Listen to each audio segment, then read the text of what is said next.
I'm sure you will never write words. I mean, it will not come to mind. You may talk about lack of military power. You may talk about corruption. You may talk about weak leadership and so on. You will list so many things, but you will not list words. It's not something that will come up ordinarily. But do you know there's no great nation on the earth that doesn't have great words defining it? Mighty great words spoken by its leaders about that nation. Such a nation doesn't exist. Every nation on earth, receive great words, mighty words, words of life by its leaders, by citizens. They speak such words about their nation. Words are mighty, words are awesome. In Numbers 13, we see an interesting case, a nation that was lost, or better still, a generation that was lost because of words that were spoken. Moses sent certain men out, some of the leaders of Israel, to go and check up a land that they wanted to possess. The Lord has said he will give them that land, and they wanted to possess that land. Sorry. They wanted to possess that land. So he said, go and look at it. Go and see what it is. Go and check it up. Now, in going to check it up, listen to me, you need to understand something. There's nothing you will possess that doesn't have the positive and the negative. There's no thing you seek in life that don't have both.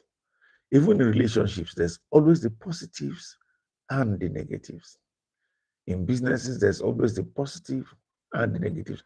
There will always be opportunities, but yet there will be challenges. Now, if you face something in life that you look at, all you see is the positive, you don't see the challenges, go and check up again.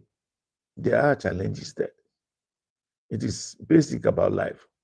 Where there's positives, there will be challenges.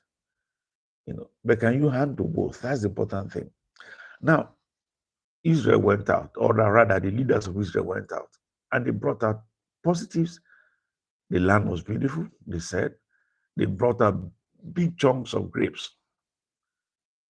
But in their summary, in summarizing the land, all they had was about the negative. Read with me. Let's read.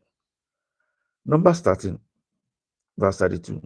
And they brought up an evil report of the land which they had searched unto the children of Israel, saying, the land through which we have gone to search is a land that eateth up the inhabitants thereof. Did you see that? And all the people that we saw in it are men of a great stature. And there we saw the giants, the son of Anak, which come of the giants. And we were in our own sight as grasshoppers, and so were we in their sight. How did you know you were a grasshopper in their sight? They brought up a negative report about the land. All they saw was failure, failure, failure. If you read the next verse, that generation was lost. By the time they opened their mouth, all they could speak was failure, failure, and failure. Defeat. Why? Some people spoke failure over their life. Some people spoke defeat over their life. Some people told them it cannot be done. Do you know that every major success anyone has had on the earth, somebody has told them it cannot be done? The Wright brothers, before they could get an airplane off, men looked at them and told them, if God wanted us to fly, they would have given us feathers. We are not birds.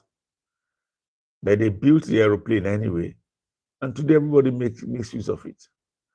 Every success you have had, somebody will look at it and tell you it will not be done. But today it is done anyway. Why? Because somebody ignores those words. Some people ignore the timing and say, no, regardless of whatever we say, it cannot be done. It can be done. It will be done, and they get it done. There's nothing you will do in your life that is meaningful where the negative words will not come up. But you. Listen to me. It is what people say is important, but it's not as important as what you say. The most crucial thing is what you say. What you take out of it, that is the most important thing. You don't get ruled by the words of other people, especially if they are negative words. You assess the situation, correct? You do your analysis, but you speak words of life over that situation. You don't get consumed by that which is negative. You step out and you move out and you trust out. That's how you're going to make it. That's how you're going to succeed. When everything tells you quit, you will need to look at it and speak words of life. Let words of life proceed you. Make your words constructive, purposefully. Make your words carry power. Let your words be able to move you. Speak words that will move you. Search for them. Look for them. Feel them and speak words that will generate fire in your spirit, man. Speak words that will encourage you. Speak words over your life that will move you to the next level, that will give you the strength that it takes to undergo what you need to undergo for your breakthrough, for your lifting, for your success, for your next level in life. So begin to speak those words. Don't wait. That is nice if somebody encourages you. Beautiful, but encourage yourself. The best encourager has got to be you. Now, there's a particular lady I know. She says, I will look at the mirror and I'll tell myself I'm beautiful. Have you ever done that? Somebody will look at the mirror and they see their nose. It's not straight. I wish it were like Linda's own. You are not Linda, for God's sake. You are you. Your nose is uniquely yours. Your lips are yours. Your eyes are yours. Say, but I'm short. Who told you are short? Look at yourself critically. Don't say I'm short. Just say I'm average height. Change it. You are just average height. You are not short. Speak words of life over your life because they will affect your spirit and they will determine what you do. And what you do will determine what will come to you tomorrow. It will rule you. Don't let words that are negative rule you. Speak words. If everybody is saying negative about you, please be the one to speak words of life and do something else. Don't release negative words. You know what I discovered? If you speak negative words, do you know you also hear it? Mm-hmm. Your ears, they hear those words you speak. So when you curse somebody, you're actually cursing yourself because you hear those curses and they sink into your spirit, man. So don't curse anybody. Encourage somebody by your side. That encouragement you need, give it to somebody. Speak those words of life. Tell somebody it can be done. And when you tell them it can be done, you're also telling yourself it can be done. Tell somebody they will get there. Because as you speak those words of life, you're also speaking it about yourself. You know, in the book of James, James said you can't release bitter water and sweet water at the same time. And that is true.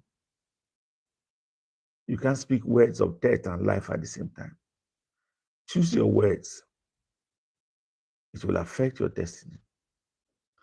It will impact your tomorrow.